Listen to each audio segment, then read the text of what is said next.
கர்த்தருடைய பரிசுத்த நாமத்துக்கு மகிமை உண்டாகட்டும்.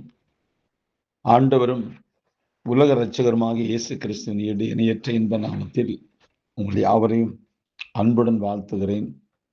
கர்த்ததாமே இந்த நாளை உங்களுக்கு ஆசீர்வாதமாக கர்த்தர் வழி நடத்துவாராக.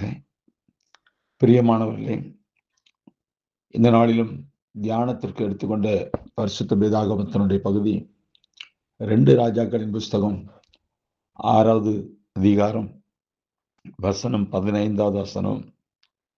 தேவனுடைய மனுஷனின் வேலைக்காரன் அதிகாலமே எழுந்து வெளியே புறப்படுகையில் இதோ இராணுவமும் குதிரைகளும் ரதங்களும் பட்டணத்தை சுற்றி கொண்டிருக்க கண்டான்.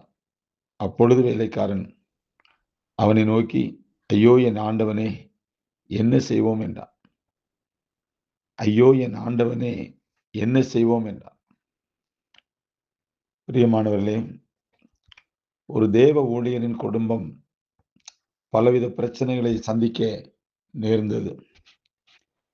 ஆனால் அவரோ அடுத்த ஞாயிறு ஜனங்களுக்கு எதை பிரசங்கிப்பது என்பதையே சிந்தித்து குறிப்புகள் எடுத்துக் கொண்டிருந்தார். அவருடைய மனைவி அவர் அமைதியாக உட்கார்ந்து யோசித்துக் கொண்டிருப்பதை பார்த்து டென்ஷன் ஆகிவிட்டார். நாம் எவ்வளவு பெரிய பிரச்சனைகளின் நடுவில் இருக்கிறோம் என்பதை நீங்கள் நினைக்கிறீர்களா என்று கேட்டார் கோபத்துடன். அதற்கு அந்த தேவ ஊழியர் பதட்டம் அடையாமல், எவ்வளவு பெரிய ஒரு தேவன் நம் நடுவில் இருக்கின்றார் என்பதை நீ நினைக்கின்றாயா என்று அவர் திரும்ப கேட்டார். வாழ்க்கை சூழ்நிலைகளில் நம்பிக்கை வெளிச்சங்கள் விலகி இருள் பரவும் போது கலங்குவது மனிதனின் இயற்கைதான். சுற்றிலும் ஆரவாரங்களையும் சலசலப்புகளையும் சந்தடிகளையும் கேட்கும் காது பதட்டமடைவது சகஜம்தான். ஆயினும் தேவ உறவில் வாழ்ந்து பழகினவர்களின் கண்கள் சூழ்நிலைகளின் மிரட்டல்களை அல்ல, தங்களோடு இருக்கும் தேவனையே பார்க்க வேண்டும். நம் ஆண்டவர் அறியாத ஒரு இடத்தில் அல்ல,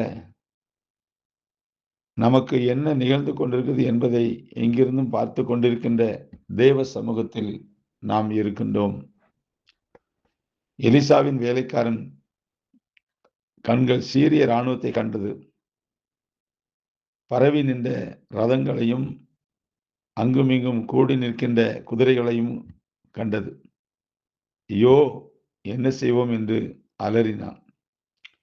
ஆனால் எலிசாவின் கண்கள் சூழ்நிலைகளை அல்ல, சூழ்நிலைகளின் மேல் ஆளுகை செய்யும் தேவனை கண்டது.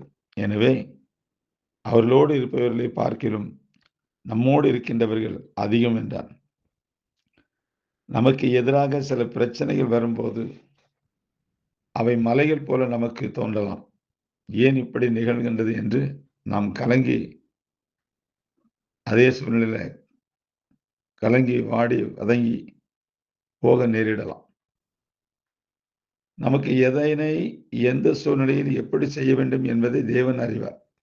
ஏதாகிலும் செய்து நம்மை தாங்க முடியாத சூழ்நிலை தேவனுக்கு வருவதில்லை.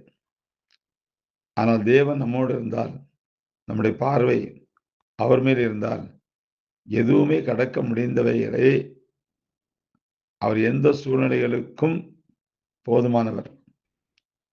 ஆறுதலை அல்ல, அக்கினி அல்ல, காடுகளை அல்ல, மேடுகளை அல்ல, இவை யாவற்றையும் கடந்து செல்ல வைக்க இயன்ற கர்த்தரை நாம் நோக்கி பார்க்க வேண்டும்.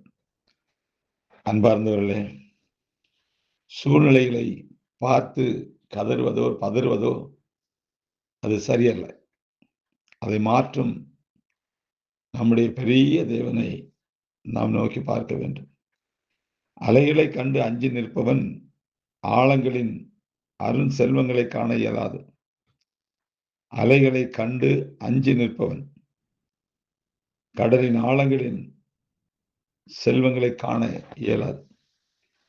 அதனால நம்மை சுற்றிலும் எப்பேற்பட்ட இராணுவம் இருந்தாலும் நம்முடைய கண்கள் அவரையே நோக்கி இருக்கும்போது அந்த ராணுவம் நமக்கு சாதாரணமானது, அந்த சூழ்நிலை நமக்கு சாதாரணமானது. ஏன்னா நம்மிடத்தில் இருப்பது நம்முடைய பெரிய தேவன். அதனால நாம் தேவன் பெரியவர் என்பதை உறுதிப்படுத்தி விசுவாசித்து கடந்து போவோம். கர்த்தர் பெரிய காரியங்கள் செய்வார். God bless you.